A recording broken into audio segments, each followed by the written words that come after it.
Good afternoon, good morning, and good evening. I'm teaching the next 2 weeks, so this is probably gonna be a 2-session class. So I hope that I appetize you enough to come back next week. So we are going to be looking at the Amidah, which is our core prayer in our services. How many blessings are there in the Amidah? Anyone know? I already heard, I heard two answers. I heard two answers, which was Shmona Esrei, which is Hebrew for 18. And then I heard people say 19. So for those who don't know, our daily prayer, which we pray 3 times a day, the core essential prayer is called multiple names. It's called Amidah, which means standing, because the prayer said standing. It's called HaTefillah because it is the Tefillah, the ultimate core prayer. And it's also called Shmona Esrei because there were 18 blessings. Shmona Esrei is Hebrew for 18. And you may have heard 19. We will see, or not, we'll see. I'll just tell you, we don't have to say it, that at some point in history, a 19th blessing was added to it. It is depending how you understand it, right? It is a prayer against heretics, and historically, we're not exactly sure when it happened. Was it against the Romans? Was it against the Crusaders? Was it against some time period in history, the rise of Christianity? They're all different hypotheses and theories as to when this prayer came. So we'd be donating $19 instead of $18? No, we still like 18. Well, yeah, it's not for the same, that's not for the same reason. Yeah, not for the same. So, what I want to take a look at right now, what we're gonna zoom in on is the first blessing of the 18 blessings or of the Amidah, which in every single prayer service, because Ron already said that on Shabbat, we don't say 18, we say 7. On Pesach, we don't say 18, we say 7. So, right, there are different days of the week. We don't say the same exact thing. So I'm gonna share with you, and you'll have to put up with me because I'm gonna put it on the screen. But if you want to look on, if you have a Shabbos Siddur, our Shabbat Siddur that we use, page 185 is something that we're gonna use as a core to this. But just to show you very briefly,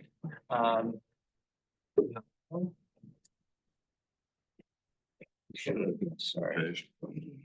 Okay, just to show you, this is the 7 if you're looking at the screen for a second, this is a framework for the Shabbat version of the prayer.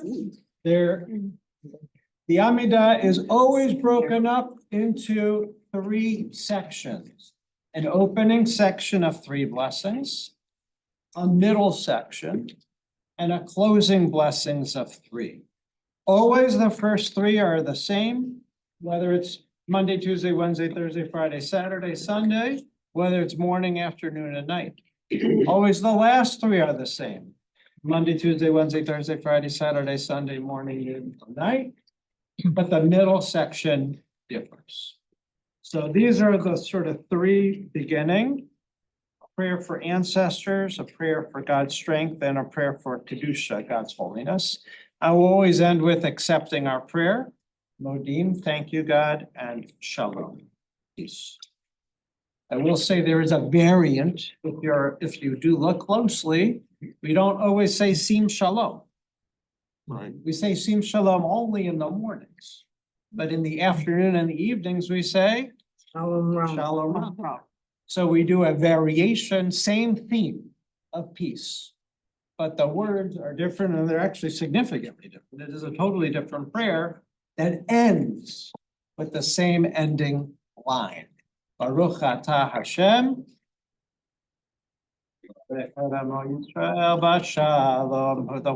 We bless the one who brings peace.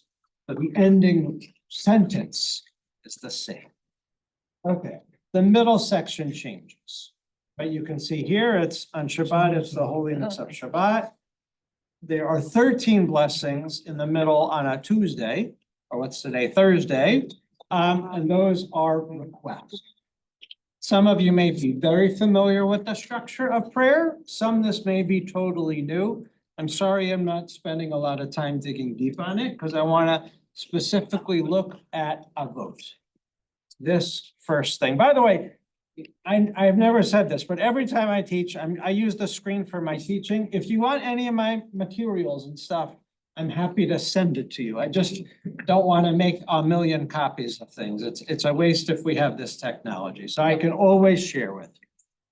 Any questions before we zoom in on a vote, the first? How old? When did the church get established? All right, well, I thought you'd jump. Who's old to ask when you asked if there needs? Yeah, all right, well, we're gonna go to, it happens to be the last source in my thing. Okay, this is from the Talmud, Masechet Megillah. Would you like to read? He's talking Yeah, to you asked the question. I You did, must but answer. you know, I can read when you print off a million of them, I have too close up, let's see. In Megillah 17b8, it is taught, Shimon HaPakuli arranged the 18 blessings of the Amidah prayer before Rabban Gamliel in their fixed order in Yav. Yeah, Yav, okay, there's no yeah, back there. it's a Rabbi place, it's a Yochanan. place. in It's a Israel. place. Oh, that's right. Okay, that I Yeah. know. Oh, it's an E. I thought it was C. That's what I'm. By Yochanan said, and some say that it was taught in earlier. I didn't write the translate, earlier. Yeah. Yeah. 120 elders, among them several prophets, established the 18 blessings of the Amidah in their fixed order. So we already get two versions of history. Wait, 120, not 70? 120, who's 120? Anshe Knesset Hagadola. Have you heard of the men of the Great Yeah, Assembly? Yes, that's the 100. It's different. This is the 120 men of the Great Assembly, which then became the Sanhedrin. Yeah, this is pre-Sanhedrin. Yeah. Okay, so we already get in the Talmud two different histories of the beginning of the Amidah, our core prayer that we say as Jews. And so version one is this guy. Have you heard of Shimon HaPikuli? Is this like a great rabbi? Have you heard of Rabbi Akiva before? Yes. Have you heard of Hillel? Yes. Right, there are lots of great rabbis from this time period. Rabbi Shimon HaPikuli, have you Is he a ever heard of? rabbi? It doesn't say. Oh, I'll tell you, No, yeah, he's not even called rabbi here. He's just called Simon. Simon the flax bearer. I think is what HaPikuli, that's actually his job. You might know, rabbiing wasn't a job back then. You did that on the side and you actually had a career. Rabbis were lumberjacks and blacksmiths and flax bearers and all different things, farmers and livestock owners, right? Rabbis had jobs. So he was Simon, known by his day job. He arranged the 18 blessings of the prayer before Rabban Gamliel. Rabban Gamliel was actually the leading rabbi at the time. He was the Nasi, I believe, which was the head rabbi, in their fixed order in Yavne. this doesn't say created the 18 blessings, just arranged. He said arrange, I can give you the Hebrew so you can see. He's Here, here. or ordered. Order, right, so. Yeah, arranged. So they might have existed. They might have existed before, but he fixed them. Mhm. Okay. That's version one. By the way, this is late. This is after the destruction of the first, second temple. This is like around the year 100 something. I can give you an exact date later. I didn't look it up. And then Rabbi Yochanan, and some teach a different history, that the 120 elders, also called the men of the Great Assembly or Anshe Knesset Hagadola, among them included several prophets. So this is earlier. Prophecy ended about 700 years earlier. Established the 18 blessings of the Amidah in their fixed order. But then, who was he establishing the Amida for? They had the temple. So, right, so. In other words, they had the So what prophets. Sheila is asking, history one, the first sentence of history here is, the Amidah was established after the destruction of the temple. When the temple no longer existed, prayer replaces sacrificial worship, and prayer is key, and that's why in Yavne, which if you know the story, Yochanan ben Zakkai barters and negotiates with the Romans to get a place where the rabbis can establish themselves, and that's Yavne. Right, so historically, Yavne is the surviving remnant of Jewish intellect and leadership, and there, without a temple anymore, the rabbis fix, create, arrange, compose, however you want to understand this, the Amida. Or option two is 700 years before, while the temple still existed, when prophecy still existed, right? Prophets sat with other great thinkers and they composed, established, I'll do it in Hebrew here. Tiknu.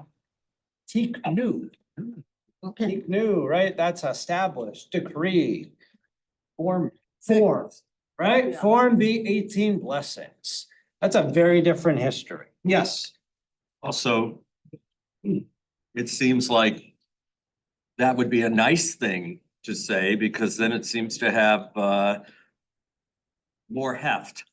It's earlier, prophets are involved, Earlier, yes, right. This definitely They gives more authority. but they don't bring anything other than the assertion to prove any such thing at all. Yes, although I will say, if you know, there are two other origin story. There's another origin story for the Amidah. Not Genesis 1 and Genesis 2. You might know that, or this is really for prayer, not the Amidah in effect, but how many avot, how many fathers do we have in our tradition? Three, Abraham, Isaac, and Jacob. Each one of them, we say one of the three daily prayer services established. Abraham woke up early, the Torah says, when he went to bind Isaac, right? Why did he wake up early? Why does the Torah take the time to tell us he woke up early? Right? He woke up early, the rabbis say, implying that he davened Shacharis, that he prayed the morning service, and then he went to bind Isaac. But the alternate Abraham- explanation is he woke up early to rush to obey God. They actually say both. Yeah, both. Yeah, right? There's a story where Isaac is meditating in the field in the afternoon before sundown. That's when he meets Rebecca, if you know that story, on the camel, right? What was he doing in the afternoon meditating in the field? He was davening Mincha, the afternoon service. Jacob, when he flees his parents' home after he steals his brother's birthright and Esau comes back and says, I'm gonna kill you. He runs away in the middle of the night.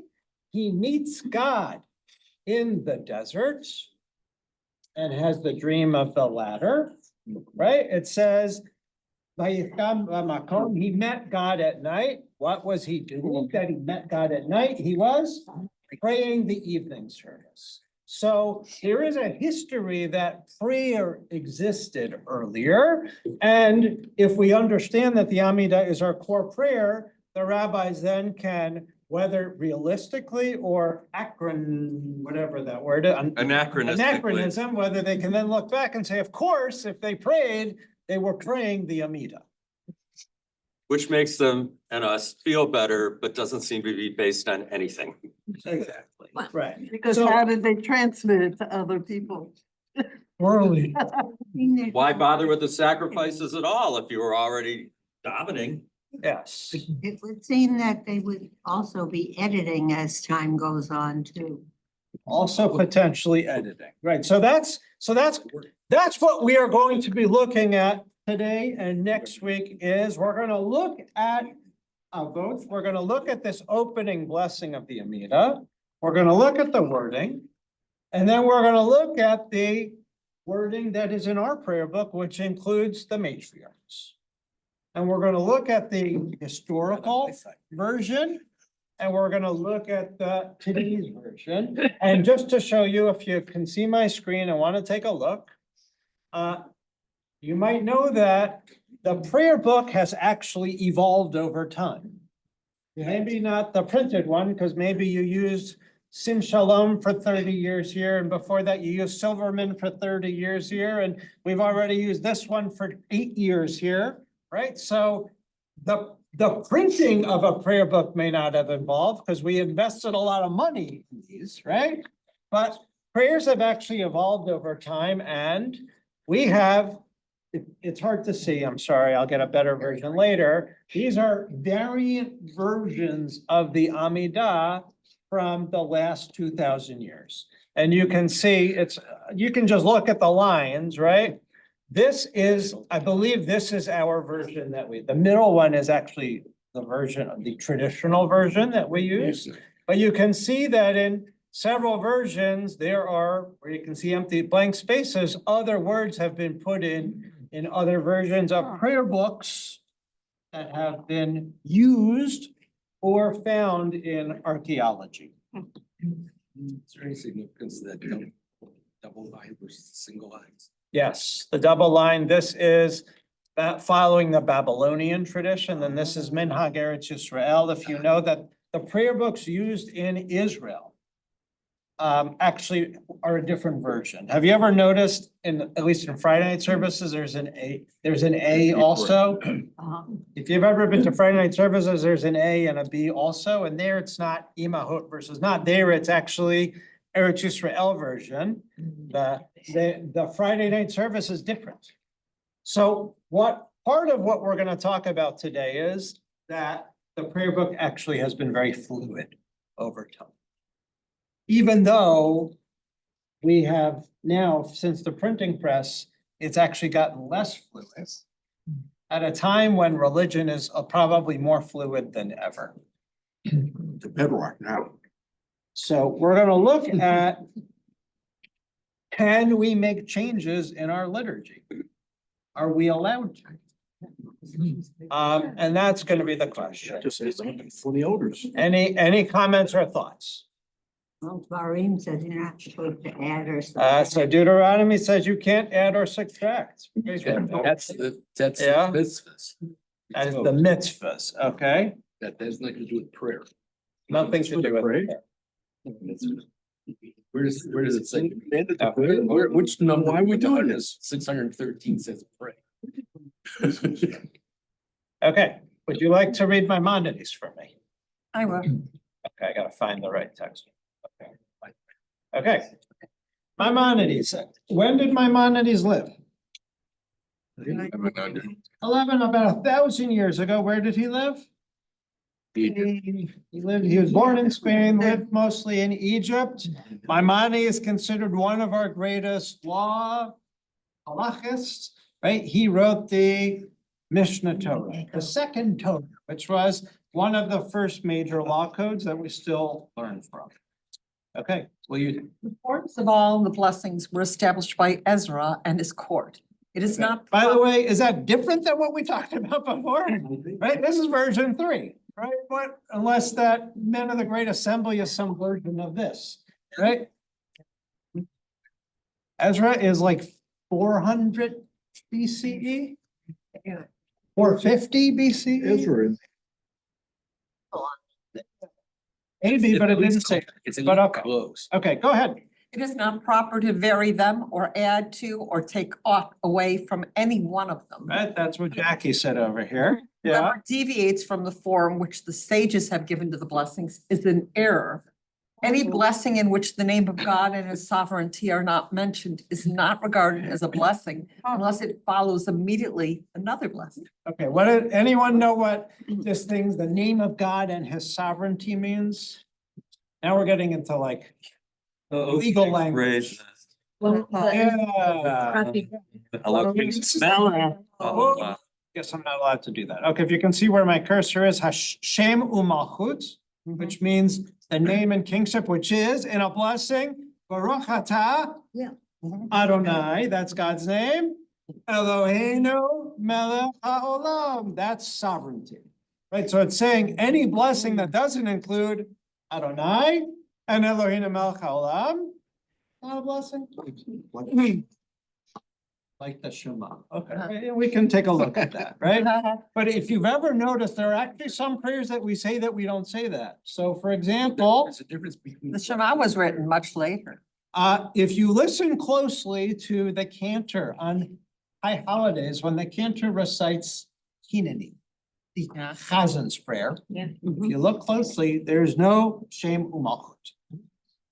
It's just, it's a prayer without a prayer. When you hear, God forbid, someone dies, Baruch Dayan ha'emet, you don't say Baruch ata, only the mourners, right? If you've ever, God forbid, been a mourner and had to make the tear, you say Shem u'malchut there.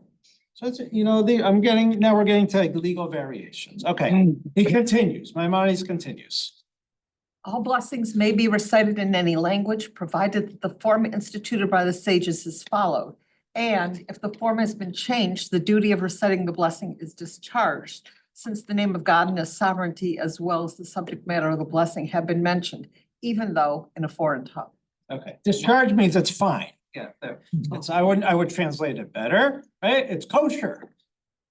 So this is saying you can actually say the blessing in any form. And the rabbis actually read into this that it's not just you're doing it in English as opposed to Hebrew. But if you do it in any form, as well as you stayed on topic and you did Shemu Malchut, it's okay. You're okay. So you can make up your own if you use. Maybe. Well, Well, here we go. Here's the next one. Well, one thing, this is in the same law code, a different book. Go ahead. The number of these services may not be diminished, but may be increased. If a person wishes to pray the whole day, may do so. And the prayers he adds are accounted to him as if he brought free will offerings. He must accordingly add in each of the middle blessings, a thought appropriate to the particular blessing. Those are those 13 middle ones, which we didn't talk about, yeah. If this is done in one of the blessings only, that is sufficient. The object being to make it manifest that the prayer is voluntary and not obligatory. In the first three and last three blessings, there must be no addition, diminution, or change. Okay. So what that is saying now is, I'm jumping around, so remember, first three and last three, according to Maimonides on this line, can you make any changes? No. No, only the middle, you can make changes, right? So just to go back to that chart that we looked at before. But isn't it changing if you change the language? Well, the short answer is Maimonides seems to give multiple opinions and there's multiple ways to understand what Maimonides. We can't ask Maimonides anymore, right? But in one place he says, if you said it with a change and you said Shemu Malchut, you said, you know, Adonai Eloheinu melech haolam, and it was on topic. Oh, sure. And then it says, if you do it in the middle section, it's fine, but if you do it for one of these first three or one of these last three, Nope. It's a no-go. So that's Maimonides' legacy is unclear. And you can read Maimonides in one of two ways. Right? Either change is okay, or change is okay when it's not the first three or the last three. And then, right, just a reminder, I'm gonna show you the first, this is the first of the three. And there's been a lot of changes. Right? Again, you have to be a Hebrew and it's not clear and you gotta be closer, but you can see there's a lot more words in this one as opposed to this one. Right?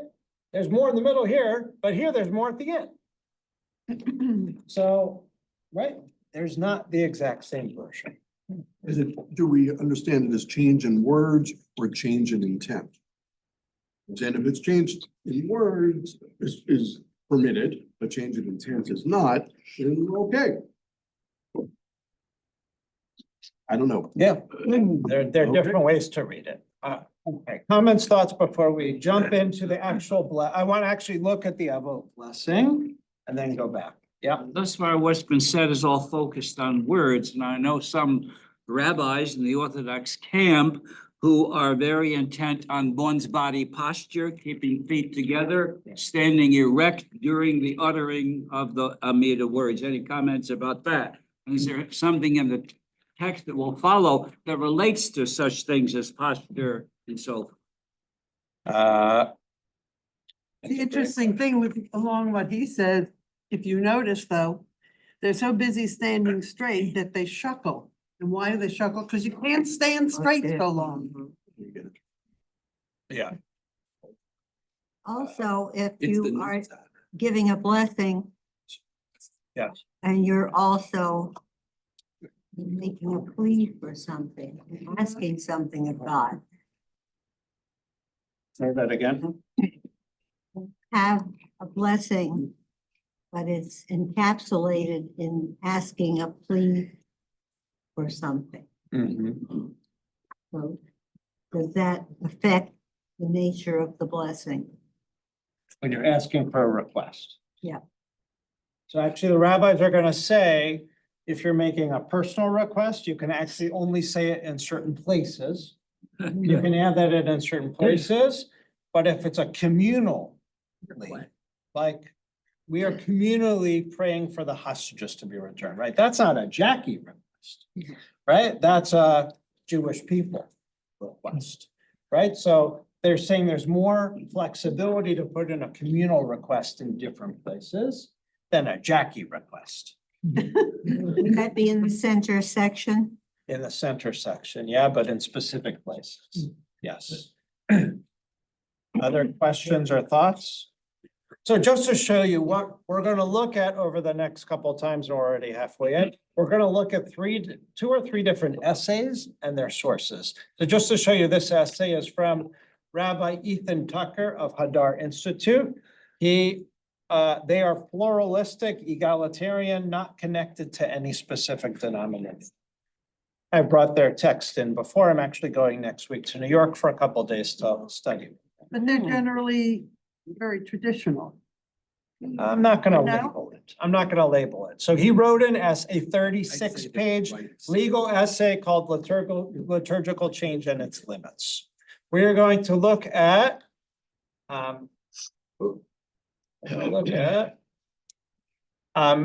the Rabbinical Assembly, the conservative movement, passed a teshuvah, passed a legal responsa, matriarchy confronts patriarchy.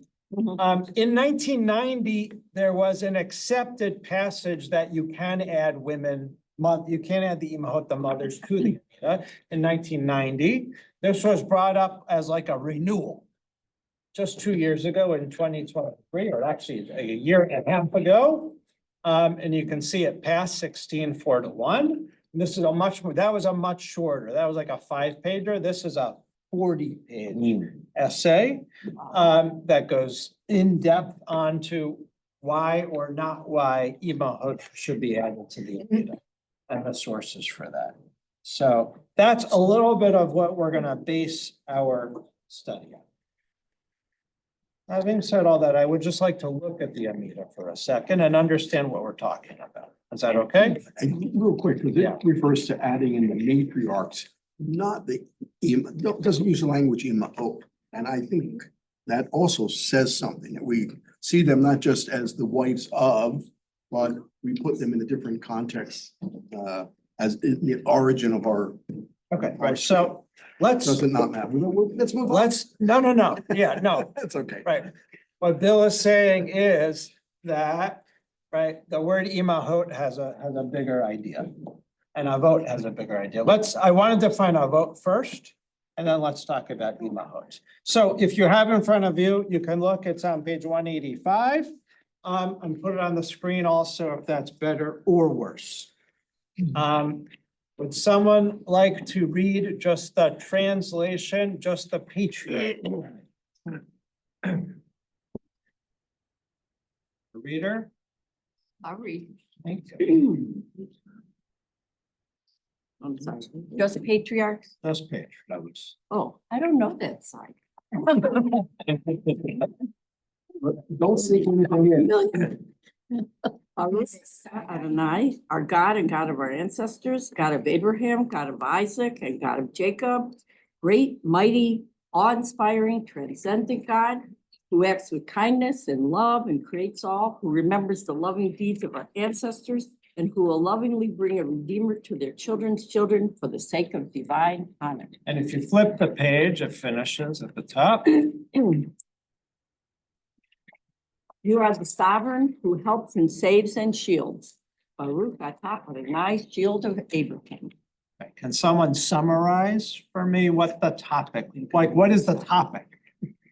We can put in a sentence or whatever. What are we actually doing here? What are we praying for? What are we? I'll tell you, this is in the section considered praise. So, yeah. Like, that God was there for our ancestors and he will be there for our children. Okay, great, right. So God was there before for our ancestors. Right here, ancestors specifically means our forefathers, Abraham, Isaac, and Jacob, probably. And with the hope that God will also be here for us and for our next generations to come. Any other themes, topics, ideas? Put it down. Push it down. No, down. I want to see who says the comment on the side. What page is this on? Then I can. Same page, 185. Yeah. And then he, when he was. They don't say who made that comment. Rabbi, at the last paragraph, you are the sovereign who helps and saves and shields. Yeah.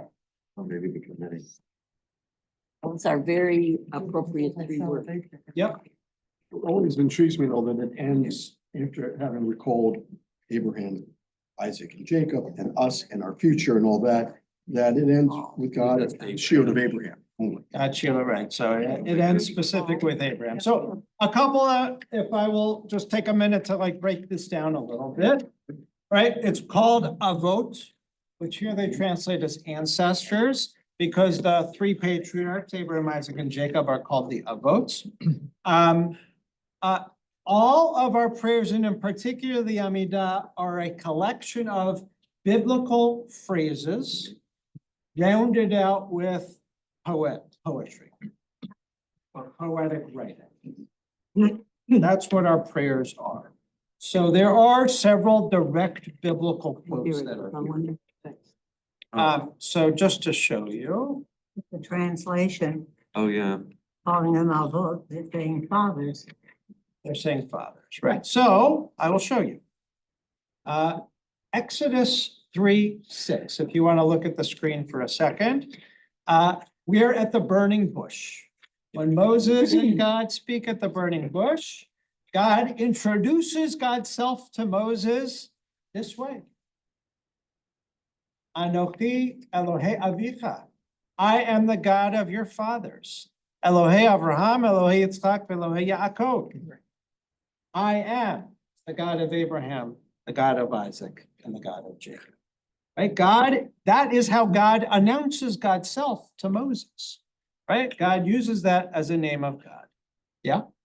And why does he have to say specifically his name three times?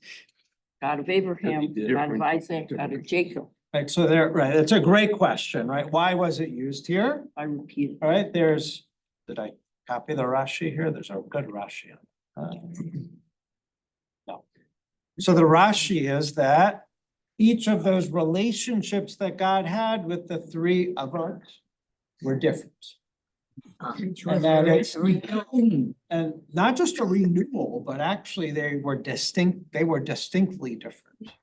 And that just as God, you know, this is now, just as God had a relationship with each of the avot differently, so too, God has a different, God could have a different relationship with us, or we can encompass those three different relationships with God. Yeah, Kenny? Just as an aside, so, you know, when you sing the prayers, if you say all the syllables and the vowels, it becomes like poetry. That one Definitely. word leads right into the next. Definitely. There is a lot of poetry that's here. Yes, and I didn't get it, but there's a second time, a couple chapters later, when Moses finally agrees, you might know he's the hesitant leader, right? He says, no, God, I can't do it. I'm not skilled. No one's gonna listen to me. I can't speak, blah, blah, blah, right? Right? Then finally, when he takes his charge, he says, you know, what should I say to the people? How are they gonna know that I'm the leader and that you've charged me? And God also said, like, you should tell them. Right? I was charged by Elohei Avraham, Elohei Yitzchak, Elohei Yaakov. So this is a, you know, this is a important phrase that is thousands of years old in our tradition. The identifying of. Whatever that is, it's not worth it. Oh, mute yourself. Mute yourself. I got it.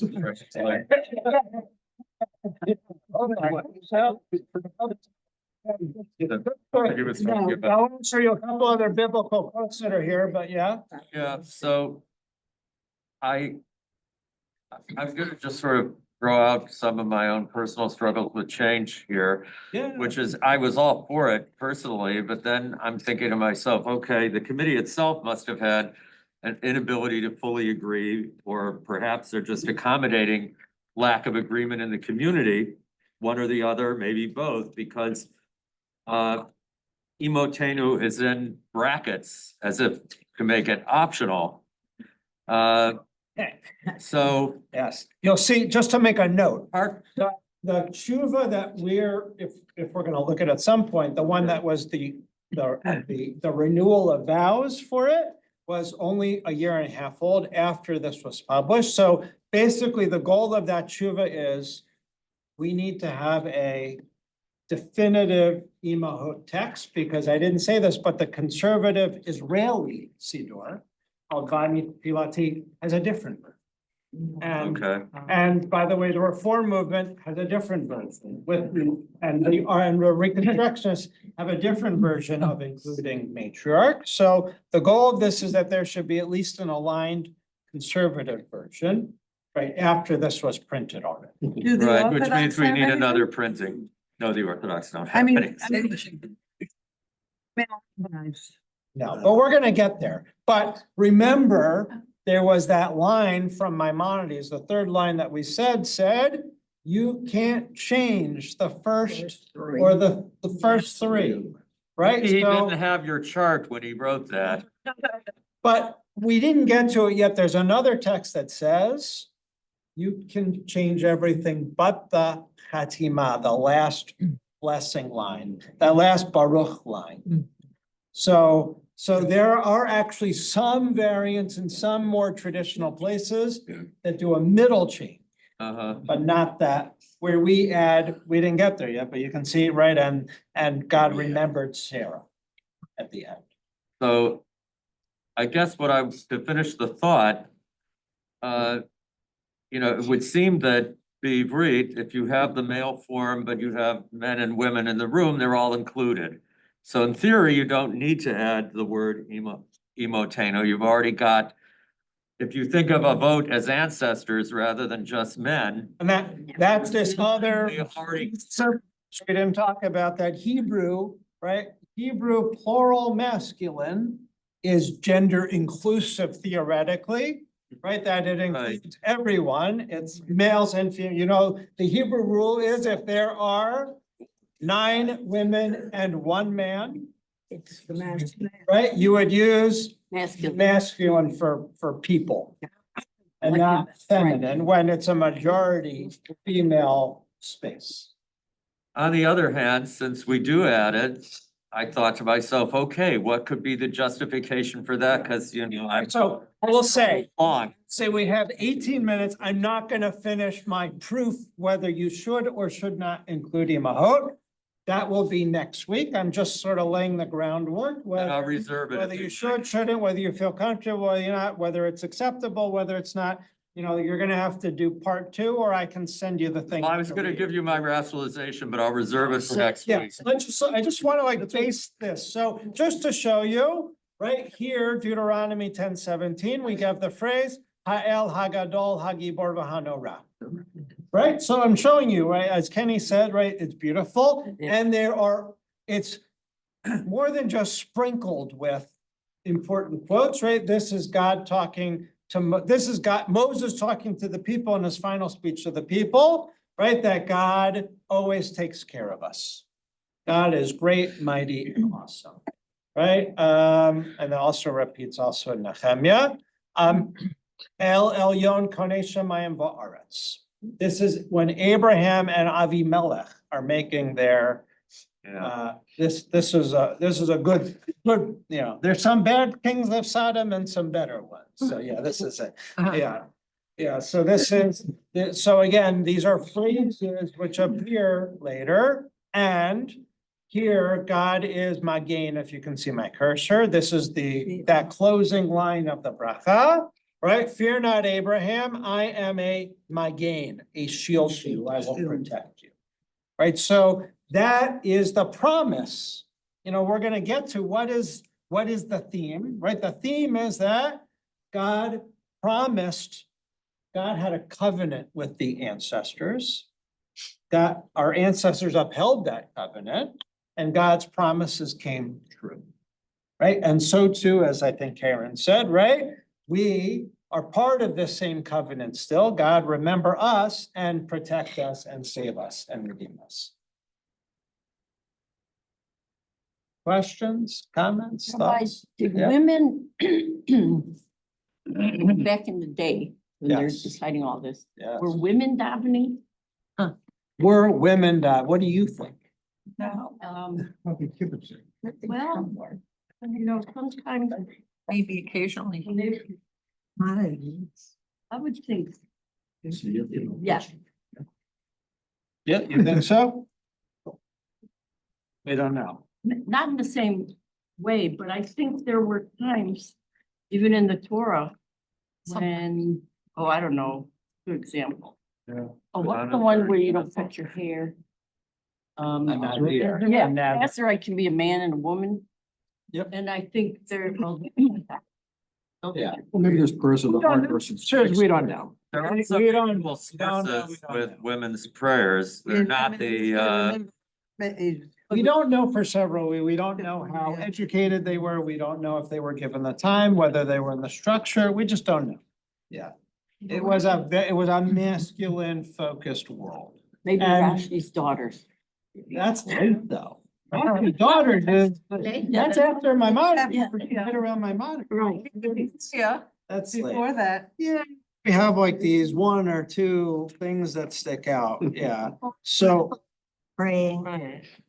Praying, Montana was praying, so now I wanna like take us on a side tangent for a little bit, if that's okay. So I wanna go to Rabbi Tucker's essay about liturgical change and its limits. You already told me Rabbi Tucker's a little bit more on the right. So he brings a couple texts to talk to us like what's possible to change. So Sefer Abu Draham was a great rabbi from Spain from the 14th century, and this is what he wrote. Someone wanna read it? No one can see. Yeah, Mike. So people count the words in every blessing in the Amida. They cite verses thematically related to each blessing with the same number of words as are in the blessing. I too once did this, but then I realized that there is absolutely no basis for this because you will not find two places in the world that have the exact same text of the Amida. Some have more words in the liturgy, some have fewer, in which case the word count is only relevant to that person's text, but not to someone else's. Okay, right. So basically, this Abu Draham, if you know him, is actually like a really important rabbi, especially about prayer. That was his thing, right? And he says, every community has their own version of the Amida. He's not saying the middle blessings, the opening blessing, this blessing. He's just saying the Amida in general, right? And like, I'm not gonna count the words because you know, some of them have, you know, so you try to have the same number. No, like there are variant texts, right? He's aware of this. We have a This is grandson who 14th likes to count things, so he would like that. Yeah, all right. Yeah, Judy? According to this, because I was gonna ask before, the Sephardi and Mizrahi Siddur have their own versions too then. Very similar, but different. Yes, very similar, but different, right? Someone want to read this one? Mike, are we gonna put you to work again? This is Luzzatto, if you know him, also very famous rabbi, Luzzatto from Italy,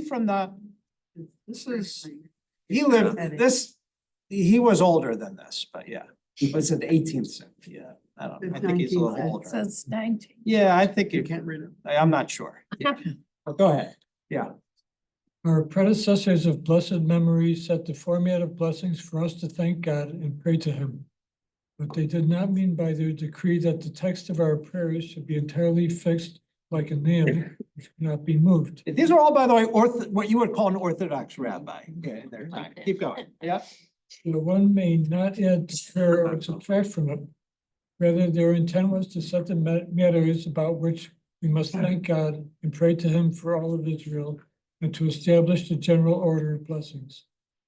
This was so that the essential part of prayer and the theme of each blessing, their openings and closings, would be the same for all of Israel and all the places where they reside. But our predecessors of blessed memory never wrote the blessings and prayers in a book. Instead, they let each individual or prayer leader lengthen or shorten them according to his Did you discretion. know that? That's actually true. There used to not be a written siddur. There were people that were designated prayer leaders and they would actually compose the blessings either On right the there or they spot. prepared it themselves. It was always thematic and Yeah. here's the one thing, it was always thematic, but it always began and ended with the same words. The middle section, as long as you're on target, okay? And oftentimes it was topical to the moment. So if something was happening to their community, the world, that day, it was the week before Purim, they would throw in something connected to that while they were praying. Go ahead. That makes it relevant to us. Yeah. Yeah, Makes the service not boring. yeah, right? Go ahead. Well, now we have a sermon instead. Yeah.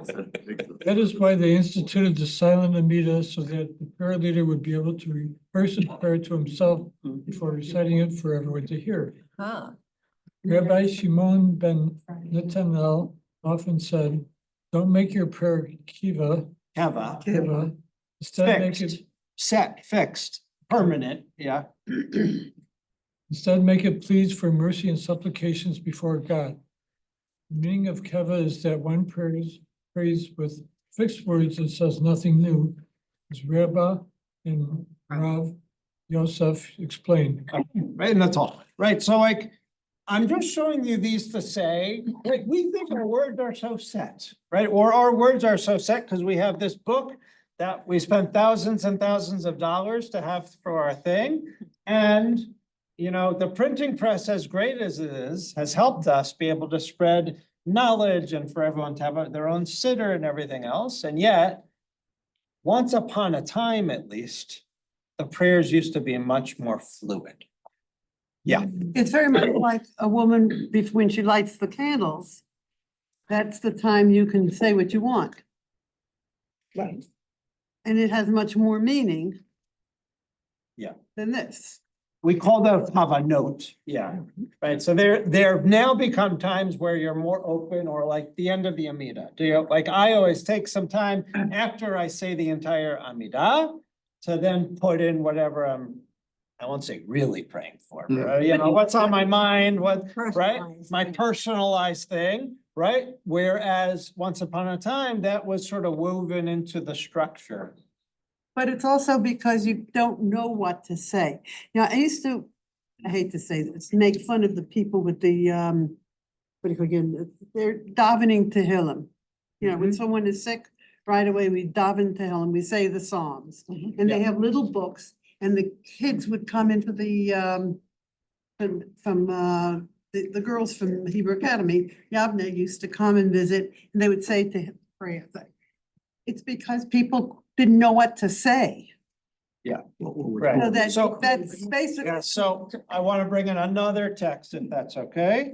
I want to read this. This is Tosefta Brachot. Tosefta is equivalent to the Mishnah, so it's very ancient. For whatever reason, it didn't get included in the Mishnah, but it's from the same rabbis.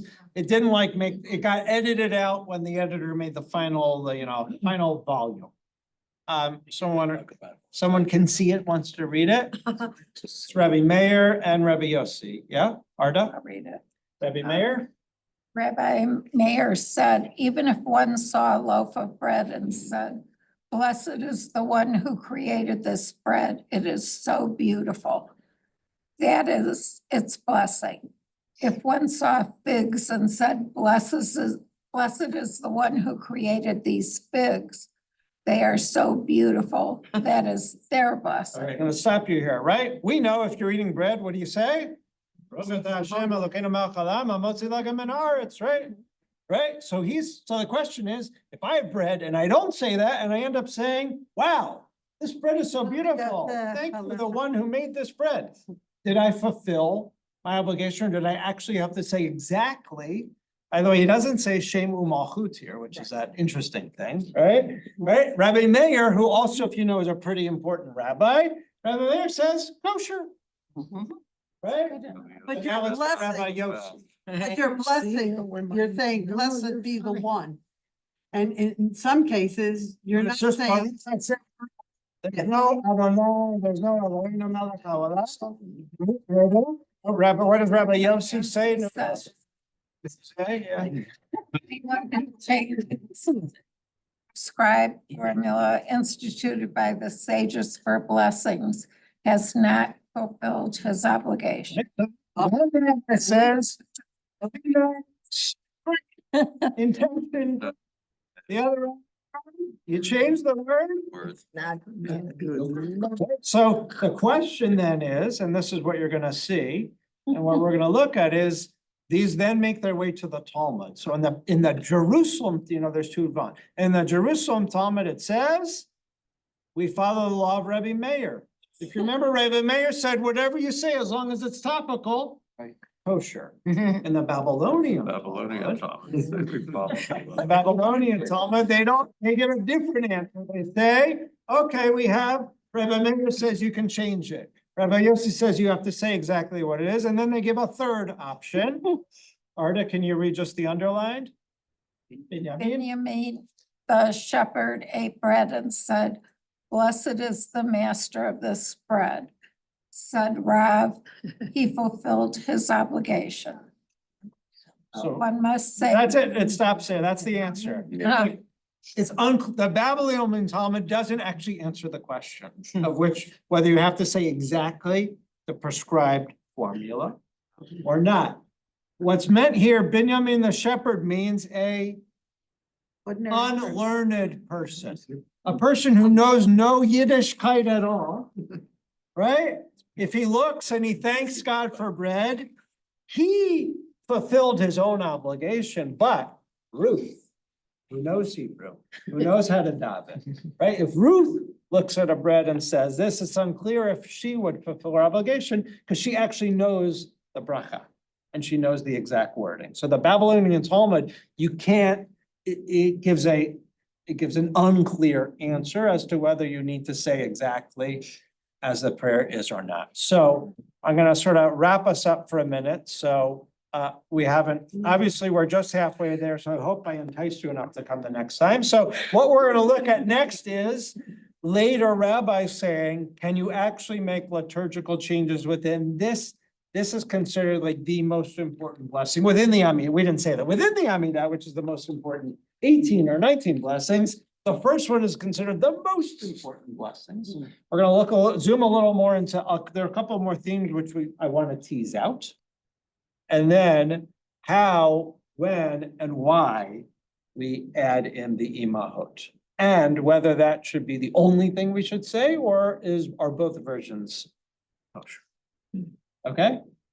So I'm gonna pause here. Questions, comments, thoughts, and hopefully you'll come with me to jump into it next week. Find Yeah. out the lack of unanimity, where everything goes in different directions. That's what makes it authentically good. So you like that there are multiple, you like that it's not one answer. Right? 2 Jews, 3 answers.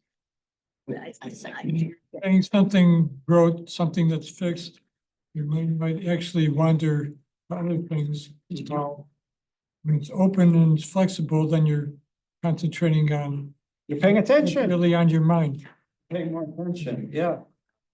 Yeah, obviously, when we talk about imahot, also, we're gonna talk about importance of inclusion for women, which I think, right, Nina was alluding to, right? I will say, like, I'm gonna give you some of the previews, right? Preview number 1 is, right, those are direct quotes from the Torah, Elohei, Sarah, Rivka, Rachel, Leah are parallel, but not our actual quote from the Torah. So is that kosher? Is that acceptable? Is it on the same level? The patriarchs had the patriarchs each made some level of a brit with God, a covenant with God. The matriarchs, each of them did interact with God, and we're gonna actually look at the text and see what their interaction is, but this question is, did they have a brit? Is it needed to have a brit? You know, here the phrase is zechut avot, which means merit of the patriarchs. we're gonna look at examples. There are actually examples in tradition where there is something called zchut imahot. And what that means and what is it. So that's a little more preview. Bill, did you wanna? Yeah, I was very pleased by the mention that it was in a book and it wasn't in a book. Because look, our Torah scroll, we cared a lot about keeping that consistent over time, and we have a scroll and we maintain a process. Here we didn't, so I think that's telling. And two, I think what's telling is that very early in the process, when not many people were actually davening, it was the academics who could define, here's our structure. And I think it's very rewarding that I would take it that as more and more people were davening and more communities and the numbers had increased, that's when the rabbis in the field were noticing differences from here to there. So it became a living process of prayer rather than an academic rote one. Now, how many feathers out of the pillowcase before we have to pull them back in is always a question. Yes. I took that as a very positive thing, that there was change, accepted and noted. Yeah. Great. That was true. Judy? I'm actually having a hard time justifying, because Habatzi Alechem Min Haaretz is actually the wheat.